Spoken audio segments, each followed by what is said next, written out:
आबाहो दोस्त, अभय का प्रणाम नमस्कार। डीटीए भागलपुर उठाए है क्वेश्चन बाल केंद्रित प्रगतिशील कक्षा शिक्षा से, child centred and progressive education. पहला प्रश्न है, कुछ देख रहे हैं? पहला प्रश्न प्रियांशु जी पढ़िए तो। एनसीएफ 2005 के संबंध में निम्नलिखित में कौन सा कथन सही है? यह भारत की विद्यालयी शिक्षा के संबंध में एक संवैधानिक संशोधन है। संवैधानिक यानी संविधान का संशोधन है ये। यह एनसीईआरटी द्वारा तैयार किया गया दस्तावेज है जो भारत की विद्यालयी शिक्षा के संबंध में संस्तुतियां प्रस्तुत करता है। बहुत अच्छी बात, ये एक प्रकार का दस्तावेज है भारत की विद्यालयी शिक्षा के संबंध में, स्कूलिंग एजुकेशन के संबंध में एक संवैधानिक संशोधन। नहीं, ये नहीं, किधर गया दस्तावेज? दस्तावेज है अब तक का सबसे नवीनतम दस्तावेज। अपनी नोट्स में बताया भी हमने, जो भारत की विद्यालयी शिक्षा के संबंध में संस्तुति सिफारिश प्रदान करता है। आगे बढ़े। यह भारत में गुणात्मक शिक्षा के संबंध में, गुणात्मक यानी क्वालिटीदार। चलिए यहाँ तक तो ठीक है, बट यूनेस्को और भारत द्वारा हस्ताक्षरित, तो यह कहां तक सही है? नहीं, आपका बी नंबर दमदार, ये तो आपका चलेगा नहीं और बी नंबर उत्तर होगा। नेक्स्ट दूसरा नंबर प्रश्न क्या कह रहे हैं? राष्ट्रीय पाठ्यचर्या की रूपरेखा एनसीएफ 2005। शिक्षक की भूमिका किधर है? फैसिलिटेटर, सुविधा दाता, सुगम करता, आराम के लिए, बैठने के लिए अच्छी अच्छी व्यवस्था, अच्छा बोर्ड, लिखने के लिए बैठने के लिए अच्छा वातावरण, सुविधा दाता, सुगम करता यानी फैसिलिटी देने वाला, फैसिलिटी देने वाला, फैसिलिटेटर। चलिए आगे बढ़े। डीवी द्वारा समर्थित दोस्त लैब विद्यालय, जॉन डीवी ने पुस्तक लिखी सभ्यता एवं स्कूल एंड सोसाइटी, पुस्तक लिखी ना, विद्यालय और समाज। तो जॉन डीवी समर्थित लैब विद्यालय के उदाहरण, पब्लिक विद्यालय, सामान्य विद्यालय, फैक्ट्री विद्यालय, प्रगतिशील विद्यालय, बताइए। जबरदस्त है प्रश्न। 4 नंबर प्रगतिशील विद्यालय। अच्छा, बड़ी खुशी की बात, मुझे तो नहीं लग रहा है। दमदार उत्तर है पब्लिक विद्यालय, सामान्य विद्यालय, फैक्ट्री विद्यालय, लैब विद्यालय। बच्चे प्रगतिशील विद्यालय, प्रगतिशीलता की ओर बढ़े, चहुमुखी विकास। 4 नंबर प्रगतिशील शिक्षा निम्न में से किस कथन से संबंधित है?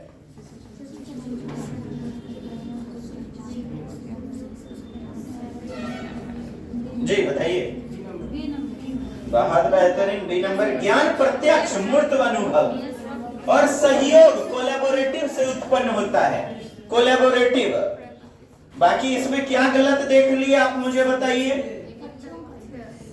क्या देख लिए गलत?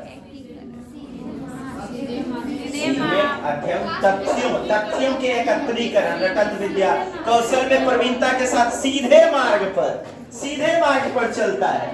बोले तो एक ही प्रकार के तरीके से चक्राकार, वर्तुलाकार, बहु विविधता है ही नहीं। और सहयोग लीजिए ना, सहयोगात्मक, सौहार्द गतिविधि, पूर्व अनुभव से जोड़ना, प्री एक्सपीरियंस से जोड़ना, कहते परीक्षा पर आधारित संदर्भित बाह्य, तो यह भी गलत। मिल गया उत्तर। 5 नंबर पढ़िएगा।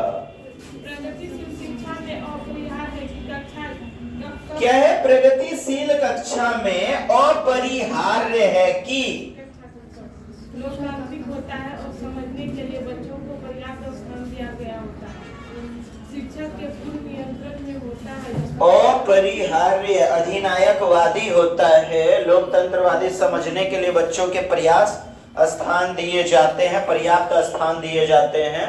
उसके बाद आपका है शिक्षक के पूर्ण नियंत्रण में होता है, गलत बात है। अधिनायकवादी माने वही सर्वे सर्वा हिटलर है, गलत। सत्तावादी होता है जहां शिक्षक आदेश देता है, नहीं, बाल केंद्रित होनी चाहिए ना, सबके लिए मुक्त होता है जिसमें शिक्षक अनुपस्थित होता है। हाँ, शिक्षक और छात्र दोनों का अंतःक्रिया होना चाहिए। क्वेश्चन क्या कह रहा है ना, प्रगतिशील शिक्षा में अपरिहार्य है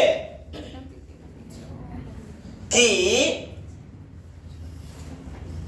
परिहार्य मतलब होता है किसी से बच के निकल जाना, अवॉइड कर देना, और अपरिहार्य अवॉइड नहीं करेंगे, वह एकमात्र विकल्प चुनिए जिसको आप अवॉइड नहीं करेंगे, जो कि 100% होना ही चाहिए।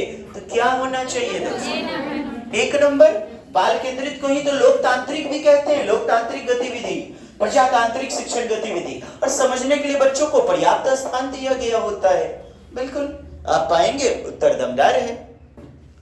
चलिए छठा नंबर देखिएगा, बाल केंद्रित शिक्षा शास्त्र का अर्थ क्या है? शिक्षा शास्त्र का अर्थ बाल केंद्रित देखिए और बताइए। 6 नंबर, बच्चे के अनुभव, उनकी आवाज को प्रमुखता। अच्छा, आवाज का मतलब क्या है ना, उनके विचारों को प्रमुखता देना, उनके विचार को सम्मान देना। ऐसा नहीं बच्चा खड़ा हुआ कुछ बोलने के लिए करा गई भाई एक नंबर गोबर करने से, जब भी मुंह खोलता है एकदम गलती बात बोलता है, गलती कॉन्सेप्ट बोलता है, ऐसा नहीं करना है। उनके विचारों को सम्मान दीजिए, प्रमुखता दीजिए, उनके अनुभवों को, प्री नॉलेज। अच्छा, आदेश देना यहाँ पर गलत हो गया। बात है कि शिक्षक का आगे आगे होना, शिक्षक का आगे आगे, अरे बच्चों को आगे कीजिए ना साहब। डी नंबर, निर्धारित सूचना, फिक्स टाइप का, एज इट इज नहीं लेना है। तो सी नंबर उत्तर मिल गया। 7 नंबर, किसी प्रगतिशील प्रोग्रेसिव क्लासरूम की व्यवस्था में शिक्षक एक ऐसे वातावरण को उपलब्ध कराकर अधिगम को सुगम बनाता है जहां वातावरण दीजिए बेहतरीन वाला, खोजी, उपागम, अन्वेषण, ह्यूरिस्टिक, लर्निंग बाय डूइंग करेगा बच्चा, अन्वेषण करेगा। 1 नंबर, नियामक, समझ रहे हैं, डायनामिक, एक नियामक, एक फिक्स टाइप का नहीं होगा। समावेशन को हतोत्साहित, नेगेटिव वर्ड है, प्रोत्साहन होना चाहिए। आवृत्ति को बढ़ावा, आवृत्ति मतलब क्या होता है ना, रिपीटेशन, मतलब पुनरावृत्ति, पूर्वाभ्यास। आवृत्ति रिपीट करना, बार बार आवृत्ति होना, रटंत हो जाता है इसमें भी। अच्छा जी, 8वां नंबर आपका देखिए, 1986 दूसरी वाली जो ना शिक्षा नीति जो थी, राजीव गांधी उस समय थे ना, कुल राष्ट्रीय उत्पादन का प्रतिशत होना चाहिए, कुल राष्ट्रीय उत्पादन का कितना होना चाहिए?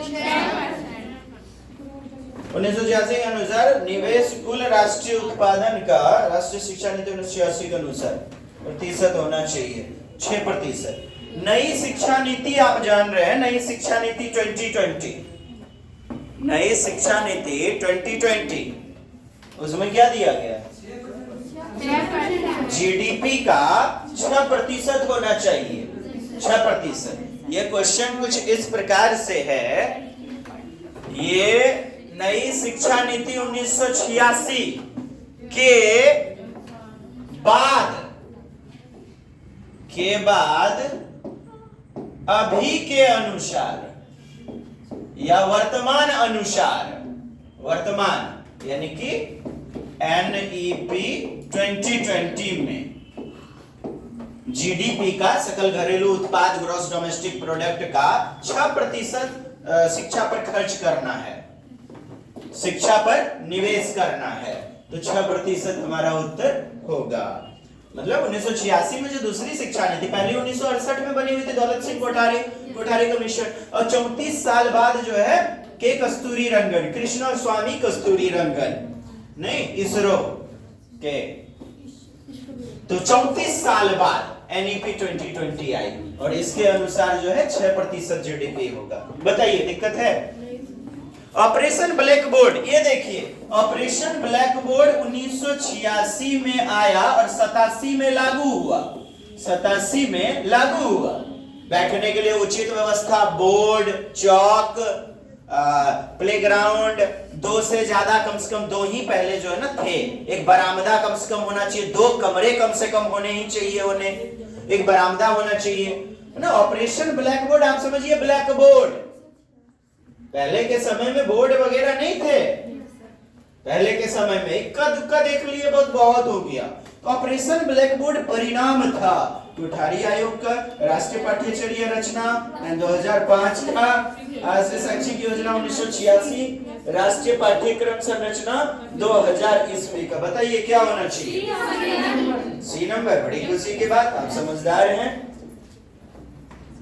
1986 में जो था ना दूसरा शिक्षा नीति, उसी के तहत इसको लाया गया था 1986, और 87 में लागू हो गया था ये ऑपरेशन ब्लैक बोर्ड योजना।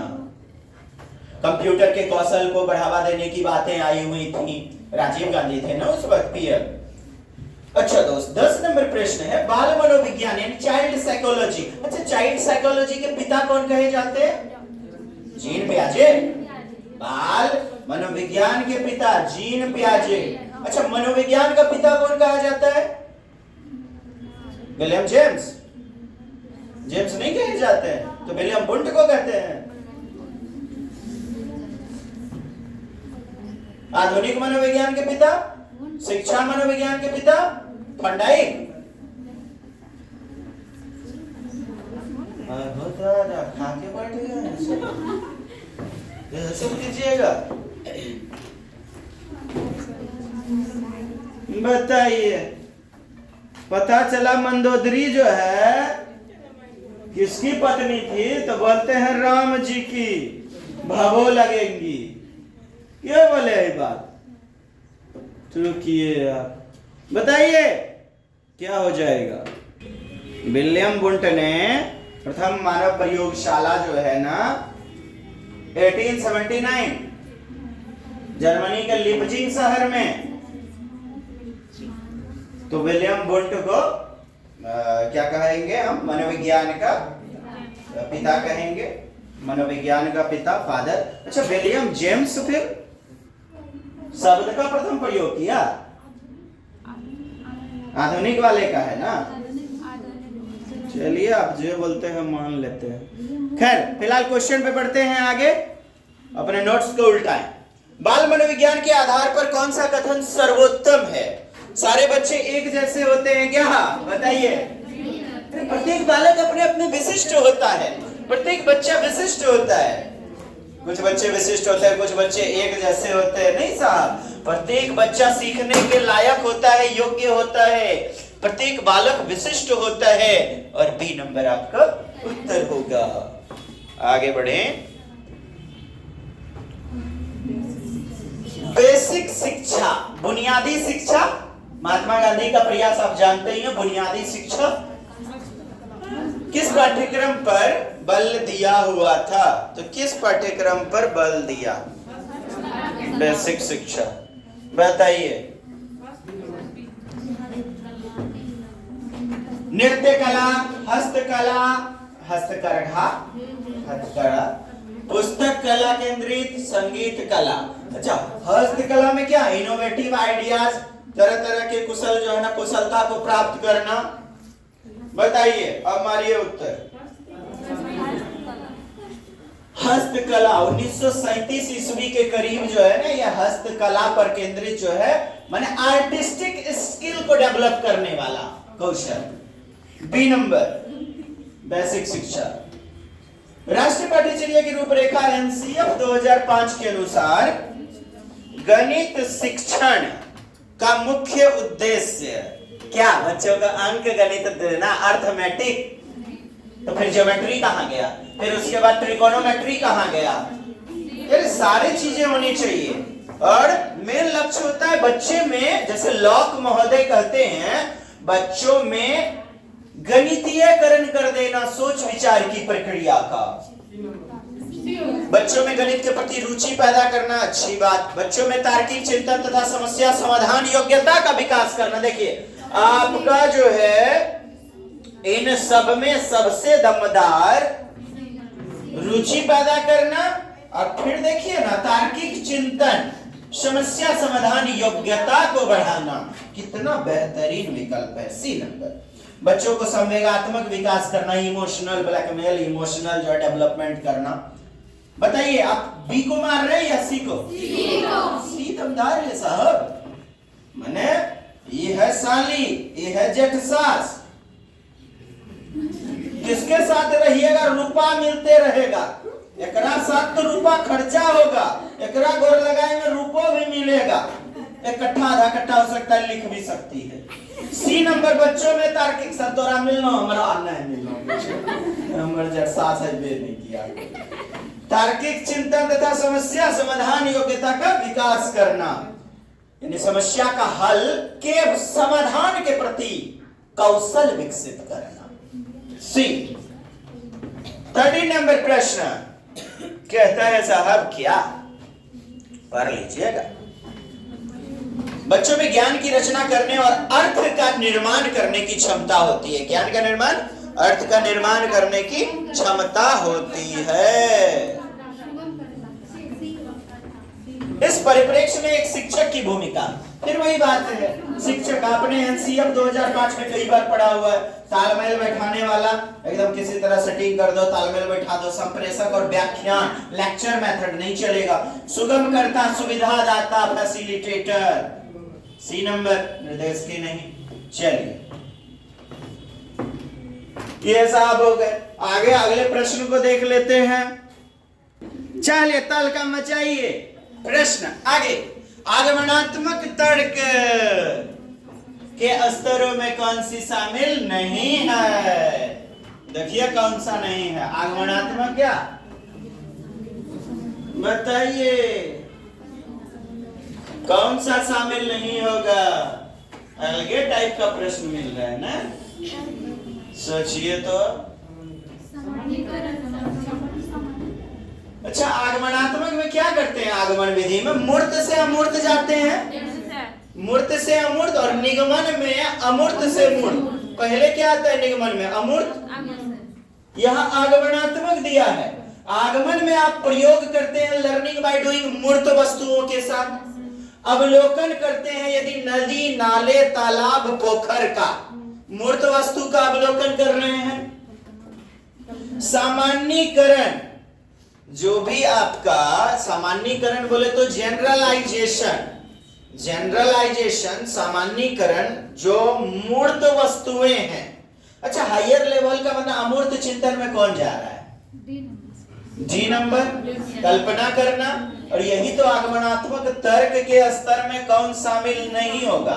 आगमनात्मक तर्क में कौन शामिल नहीं होगा? कल्पना। सी नंबर लग रहा है आपको क्या? किन्हीं को सी नंबर लग रहा है? बताइए तनी, बोलिए।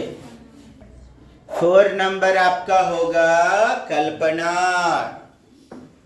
कल्पना में अमूर्त चीजें, कोई वस्तु सामने नहीं है। प्रयोग में किसी वस्तु को रख करके प्रयोग करते हैं। अवलोकन, कोई वस्तु देख करके निष्कर्ष पे पहुंचते हैं। सामान्यीकरण, किसी गुत्थी को सुलझा लेते हैं, किसी चीज को देख करके किसी निष्कर्ष पे पहुंचते हैं। आगमनात्मक तर्कना कहता है नहीं है। आगमनात्मक तर्कना तो आगमन विधि जेपी गिलफोर्ड का याद कीजिए। उन्होंने मूर्त से अमूर्त, उदाहरण अपने आप में विशिष्ट है, विशिष्ट से सामान्य की ओर, उदाहरण से नियम की ओर, किसी मूर्त वस्तु को देख करके अमूर्त की ओर, स्थूल वस्तु को देख करके सूक्ष्म वस्तु को जानकारी प्राप्त करना। और ये कल्पना वगैरह, कल्पना करना अमूर्त चिंतन है पूरी तरह से। तो नहीं कौन सा होगा? यही नहीं होगा आगमनात्मक तर्कना। आगे बढ़े, दूसरा नंबर पढ़िए रंजीता मैडम जी। चिंतन अनिवार्य रूप से है एक, पहला गतिविधि, दूसरा मनोगतिक प्रक्रिया, तीसरा मनोवैज्ञानिक परिघटना, चौथा भावनात्मक व्यवहार। क्या हो जाएगा? संज्ञानात्मक गतिविधि। चलिए, बड़ी खुशी की बात। और कोई क्या बोल रहे हैं? भावात्मक बोल रहे हैं क्या? नहीं बोलिए, तो जबरदस्ती हुआ ना करना। मौसम मैडम जी बताइए, मौसम की तरह बदल तो ना जाएगी। पहला नंबर संज्ञानात्मक, यानी कि थिंकिंग करते हैं आप, संज्ञान, चिंतन, संज्ञानात्मक गतिविधि। सर मनोवैज्ञानिक परिघटना, मनोगतिक प्रक्रिया, मनोगतिक समझ रहे हैं, साइकोमोटर वाला, कॉग्निटिव, भावात्मक यानी अफेक्टिव। सबके लिए साहब जो है ना, ये जो है ना जरूरी है। और चिंतन आप करते हैं, थिंकिंग, किसी घटना के प्रति, किसी चीजों के प्रति संज्ञान का प्रयोग करना तो अनिवार्य। संज्ञान नहीं पढ़िए नहीं तो फिर जो है ना सब गड़बड़ घोटाला। तीसरा नंबर पढ़िएगा और उत्तर बताइए। बालक का चिंतन किसके द्वारा प्रदर्शित नहीं होगा? नहीं होता है। व्यक्तिवाद। माने आत्म केंद्रितता दिया गया है, आपका सजीवता दिया गया। सजीवता मतलब क्या? सजीवता जो जीन प्याजे की दूसरी अवस्था में पाया जाता है। बोले तो एनिमिज्म, किसी निर्जीव वस्तु को भी सजीव समझना। तो चिंतन तो कर रहे हैं ना साहब। आत्म केंद्रितता, अपने विचार पर फोकस रहना। यथार्थवादी माने जो वास्तविकता है, वास्तविक घटना या वास्तविक चीजें, उसके बारे में यथार्थवादी यानी चिंतन ही तो करते हैं। व्यक्तिवाद, व्यक्तिवाद इसका मतलब क्या हो गया? व्यक्तिवाद, व्यक्तिवाद का मतलब क्या? इंडिविजुअलिटी, व्यक्तिक विभिन्नता। व्यक्तिक विभिन्नता, व्यक्तिक विभिन्नता उनके चिंतन के द्वारा प्रदर्शन। बालक का चिंतन किसके द्वारा प्रदर्शित नहीं होता है? बालक का व्यक्तिवाद, इंडिविजुअलिटी यानी दूसरों का चिंतन हमें थोड़े समझ में आएगा, दूसरे का चिंतन हम थोड़े जान पाएंगे। डी नंबर, आगे बढ़े क्या? जुट्ठो नहीं ना, फिर देख लीजिए चिंतन कहां गया। ये देखिए बालक का चिन्ह यथार्थवादिता यानी कि सत्य घटना। यथार्थ, जैसे फणीश्वर नाथ रेणु यथार्थवादी कलाकार है, यथार्थवादी आपका होगा। व्यक्तिकवाद या व्यक्तिक विभिन्नता, दूसरों में व्यक्तिक विभिन्नता आप उनके चिंतन के आधार पे तो नहीं समझ सकते, या आप सोच करके तो नहीं पकड़ पाइएगा, उनके बोली व्यवहार क्रिया विधि से ना समझ पाइएगा दोस्त। अब बताइए 4 नंबर होना चाहिए इसका। यस, चिंतन के सूचना प्रक्रमण यानी कि इंफॉर्मेशन प्रोसेस, प्रक्रमण सिद्धांत में निम्नलिखित चरण आते हैं चिंतन के अंतर्गत। अब बताइए क्या क्या आते हैं चिंतन के अंतर्गत?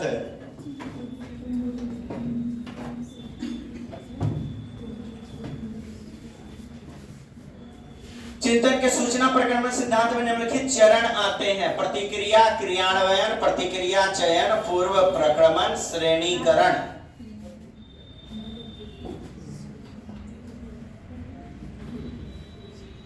नहीं बुझाया? अलग टाइप का बुझाया।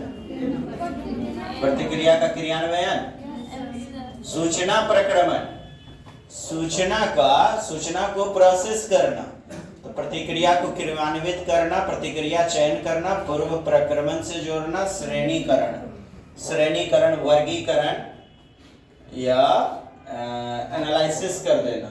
मुझे तो डी नंबर बुझा रहा है। 1 नंबर। अच्छा, बात कर लेते हैं। प्रतिक्रिया क्रियान्वयन मतलब क्या है ना, किसी भी प्रतिक्रिया को क्रियान्वित करना यानी लर्निंग बाय डूइंग करना।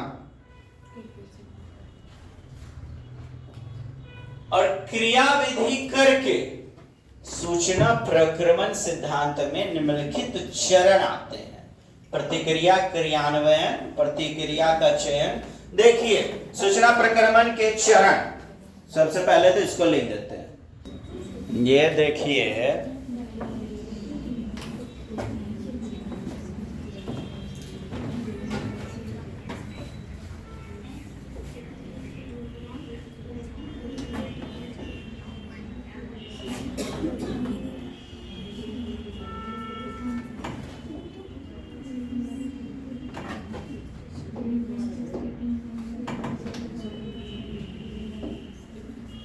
ये क्वेश्चन कुछ इस प्रकार है। सूचना प्रक्रमण में तो सब आएगा, ये सारी चीजें आएंगी।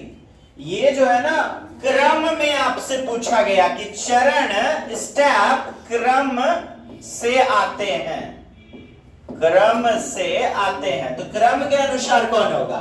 सबसे पहले प्री नॉलेज से आप जोड़िए। सी नंबर क्या मैडम जी? क्रम के अनुसार पूर्व प्रक्रमण, ठीक। फिर उसके बाद डी नंबर श्रेणीकरण, तत्पश्चात आपका प्रतिक्रिया का क्रियान्वयन, तत्पश्चात आपका प्रतिक्रिया का चरण। क्या सही बात? ये इस प्रकार से आपका क्रम से चरण होगा। ये क्वेश्चन इस प्रकार से है, अधूरा है। ये जिस ऑप्शन में दिया रहेगा सी डी ए बी, उस प्रकार उत्तर हो जाएगा। नेक्स्ट देखते हैं 5वां नंबर, प्रत्यय यानी कि कॉन्सेप्ट का बनते रहना, बने रहना एक डैश प्रक्रिया है। बताइए कैसी प्रक्रिया है? प्रत्ययों का बने रहना, प्रत्यय का बने रहना। कॉन्सेप्ट को आप जो है इधर से कॉन्सेप्ट उधर से कॉन्सेप्ट अपने मस्तिष्क में संचयन करते हैं। भाषा विकास के संदर्भ में निम्नलिखित में कौन सा क्षेत्र पियाजे द्वारा कम कर आंका गया? हेलो, कम करके आंका गया। क्या पूर्व सक्रियात्मक नहीं है ऑप्शन में? विद्यार्थी द्वारा सक्रियात्मक संरचना, आनुवांशिकता और सामाजिक अंतक्रिया, अहम केंद्रित भाषा। वाह, बड़ी खुशी की बात। अब ऑप्शन लगाइए क्या होना चाहिए? सामाजिक अंतःक्रिया। क्यों? उन्होंने कहा बच्चे खुद से सीखते हैं। व्यक्तिगत रूप में क्या वर्ड का प्रयोग किया है? व्यक्तिगत रूप में सीखते हैं, व्यक्तिगत, इंडिविजुअली सीखते हैं, खुद से लर्निंग बाय डूइंग करके सीखते हैं। लेकिन वाइगोत्स्की कहते हैं बच्चों को समाज सिखाता है, यानी समाज से अंतःक्रिया करके सीखते हैं। अंतःक्रिया वाला वर्ड कभी पियाजे ने प्रयोग किया? तो कम करके किसको आंका? हो जाएगा उत्तर। आनुवांशिकता, जेनेटिक्स, अहम केंद्रित भाषा, विद्यार्थी द्वारा सक्रियात्मक संरचना। अच्छा, आनुवांशिकता परिपक्वता के बारे में बोला है बंदे ने, मैच्योरिटी। सक्रियात्मक रचना के बारे में तो बात की ही गई है। बी नंबर आपको जबरदस्त बच गया होगा उत्तर।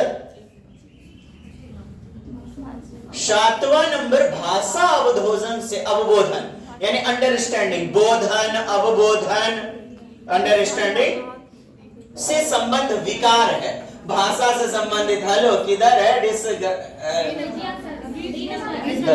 पठन वैफल्य, वाक संबंध, अफेजिया, डिस्फेजिया किधर है? अफेजिया, पेज उड़ गया।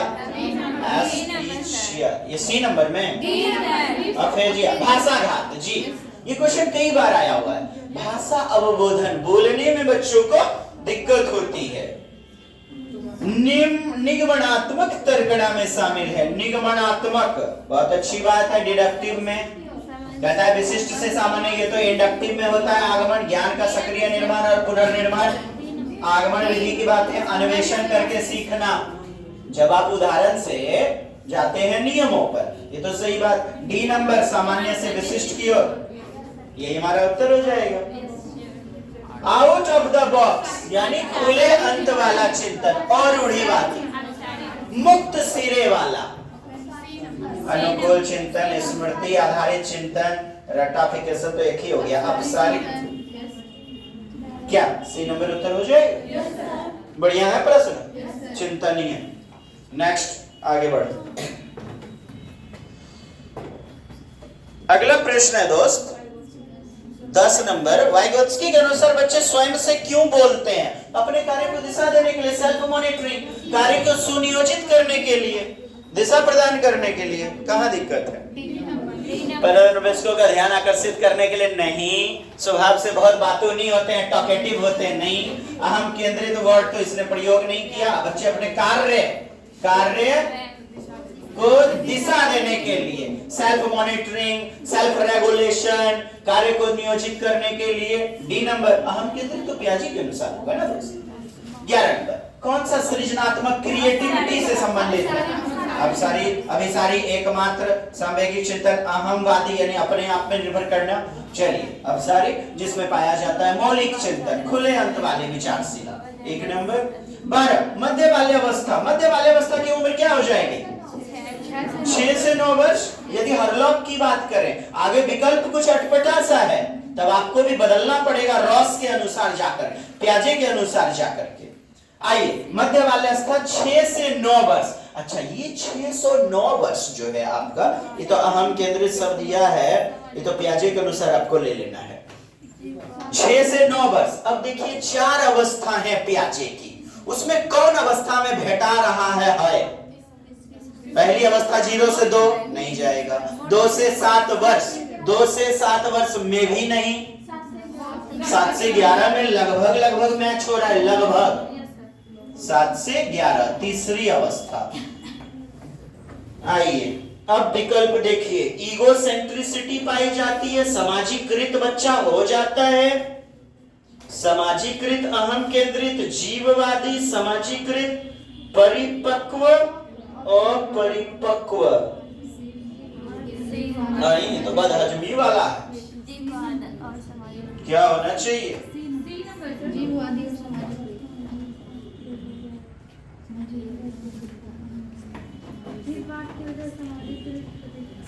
क्वेश्चन है मध्य बाल्यावस्था मिडिल चाइल्डहुड में अच्छा भाषा तेरी के फालतू वाला चीज, भाषा डैश के बजाय डैश हो जाती है, तीसरी अवस्था में छोड़ देता है ना अहम केंद्रितता।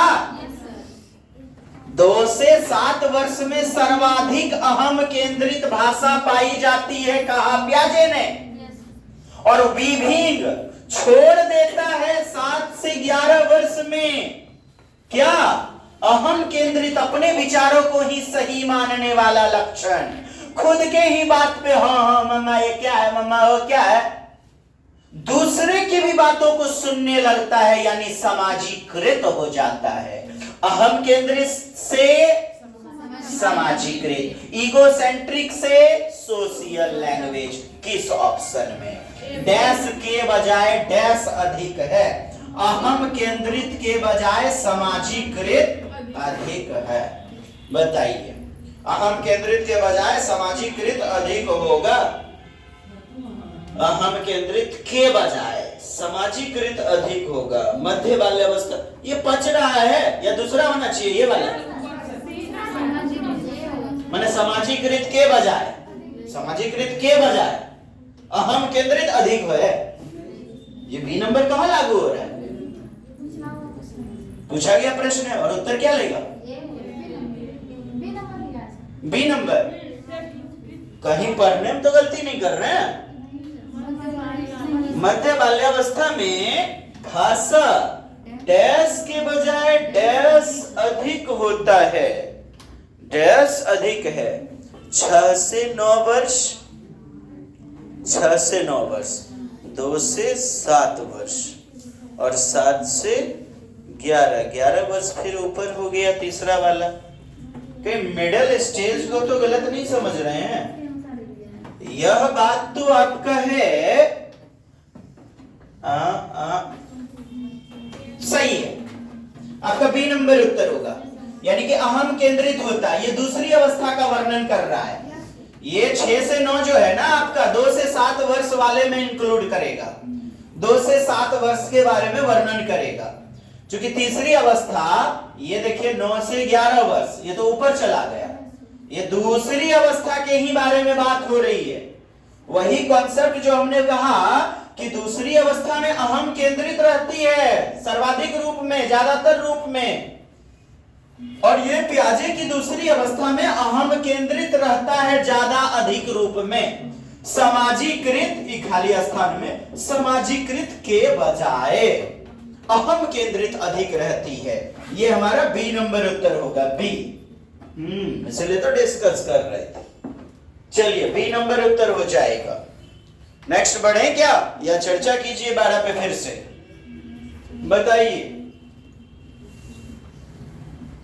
सबको डाइजेस्ट हो गया? डाइजेस्ट नहीं हुआ तो नहीं बोलिए ना। यस सर, ये तो नहीं बुझा रहा है, हमको लग रहा है कि नहीं समझ में आया। मध्य बाल्यावस्था मिडिल चाइल्डहुड, मध्य बाल्यावस्था, यदि बाल्यावस्था को हम तोड़ते हैं 2 से 6 वर्ष, फिर 6 से 9 वर्ष और 9 से 12 वर्ष, 2 भागों में, तो ये आपका 6 से 9 वर्ष और 9 से फिर 12 वर्ष।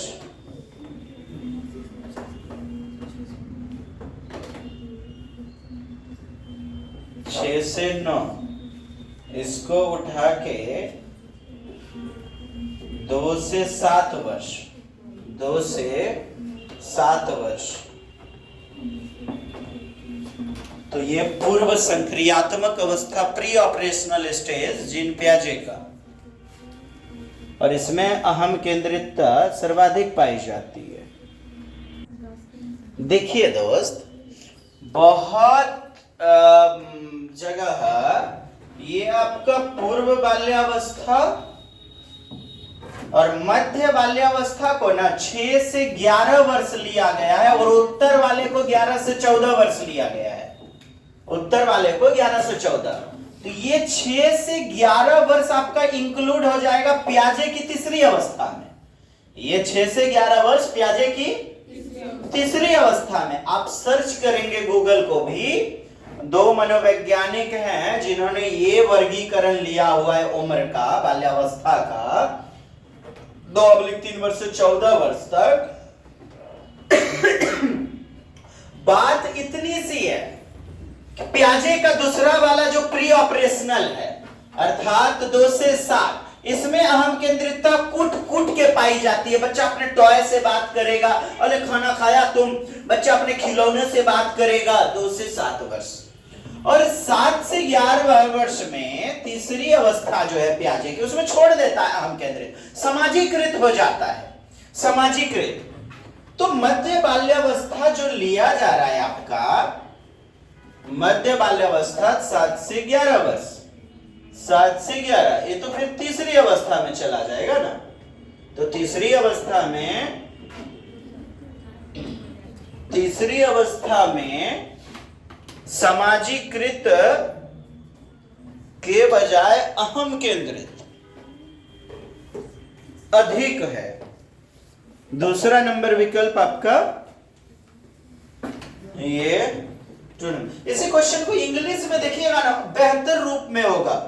इंग्लिश रूप में, इंग्लिश में दिया गया मिलेगा, middle age, in middle age language is socialised rather than, क्या मिलेगा, रादर देन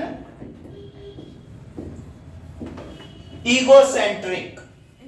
तो उल्टा लगभग मिलेगा, माने किसकी अपेक्षा, ईगोसेंट्रिक की अपेक्षा मोर सोशलाइज्ड रहता है इस तीसरी अवस्था में। इस तीसरी अवस्था में फटाक से इंग्लिश ढूंढिएगा, इंग्लिश के अनुसार देखना है, रादर देन, क्योंकि तीसरी अवस्था में अहम केंद्रितता को छोड़ देता है। इंग्लिश में आपको उल्टा, हिंदी में आपको उल्टा लग रहा होगा, बट इसे एडजस्ट करें, तीसरी अवस्था के साथ, पियाजे की अवस्था के साथ लें इसे।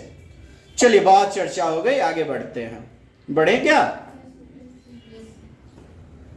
ये हिंदी के अनुसार यदि ऐसे देखना होगा, मध्य बाल्यावस्था में भाषा डैश के बजाय, तो अहम केंद्रित के बजाय सामाजिकृत हो जाती है। लेकिन 2015 का पूछा गया प्रश्न है, इंग्लिश में जब देखिएगा तो ये मिलेगा आपको इंग्लिश में, और हिंदी के अनुसार चलना होगा तो आपको ये लेना होगा।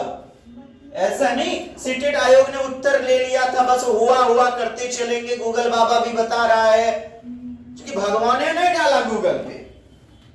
अपन लोग माथा पच्ची इसलिए कर रहे हैं क्योंकि गूगल ने बोल दिया, सीटेट आयोग ने बोल दिया। अहम केंद्रित सामाजिकृत, साहब तीसरी अवस्था का वर्णन कर रहा है ये हर हाल में, ये मिडिल चाइल्डहुड। तो तीसरी अवस्था में अहम केंद्रितता कहां से, वो तो छोड़ देता है तीसरी अवस्था में। जिन पियाजे साहब ने भी कहा है, उनकी हर किताबों को उल्टाएं आप।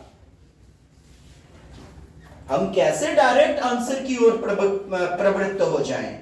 इंग्लिश में यह उत्तर लेंगे, हिंदी में यह उत्तर जाएगा। 2015 का पूछा है, उसके बाद नहीं पूछा, क्योंकि अहम केंद्रितता को छोड़ देता है, तीसरी अवस्था में सामाजिकृत हो जाता है। बट वहां इंग्लिश में देखेंगे रादर देन, तो रादर देन पहले फिल इन द ब्लैंक्स में आपका सोशलाइज्ड हो जाएगा, और दूसरे फिल इन द ब्लैंक्स में रादर देन ईगोसेंट्रिक।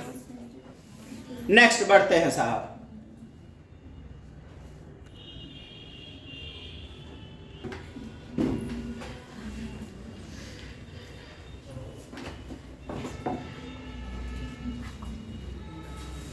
13 नंबर प्रश्न, कल्पना के विकास के लिए, कल्पना के विकास के लिए, अच्छा कल्पनियों को है ओकर विकास के लिए, उसका विकास जो है होगा कोई, ठीक, कल्पना संचले विकास, हाँ ओकर गाड़ी में लिखल होगा।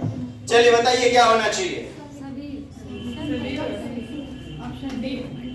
अरे डी नंबर करना चाहिए। कल्पना, इमेजिनेशन करने के लिए उपरोक्त सभी क्रियाएं करनी चाहिए, बिल्कुल सही ना बात है, सारी क्रियाएं करनी चाहिए। क्या क्या, तो ज्ञानेंद्रिय का प्रशिक्षित करना, यानी ज्ञानेंद्रियों से जो है ना सीखना, आंख नाक कान मुंह त्वचा, कहानी सुनना, रचनात्मकता, क्रिएटिविटी, उपरोक्त सभी, डी नंबर। अगला देखें साहब, और लास्ट नंबर प्रश्न आपका, भाषा विकास का सिद्धांत नहीं है अनुबंधन, अनुकरण, अतिरिक्त शक्ति का सिद्धांत, परिपक्वता, मैच्योरिटी का सिद्धांत, बताइए। करेक्ट आंसर, अतिरिक्त पावर या शक्ति भाषा से जुड़ा हुआ साहब, आपसे ये उपरोक्त सभी क्रिया की भाषा से समझाओ बात है ना। अनुबंधन, जैसे शास्त्रीय अनुबंधन का सिद्धांत, कुत्ता दिखा करके को सिखा दिया। अनुकरण, क ख ग से घोड़ा, न पर्वत लागतो हथौड़ा। परिपक्वता, मैच्योरिटी, चाहे वो भाषाई परिपक्वता ही क्यों ना हो, विशिष्ट क्षमताएं प्राप्ति, यह सही है, यह सही, कौन गलत है, सी नंबर। मिलते हैं अगली वीडियो में, तब तक के लिए जय हिंद जय भारत, वंदे मातरम।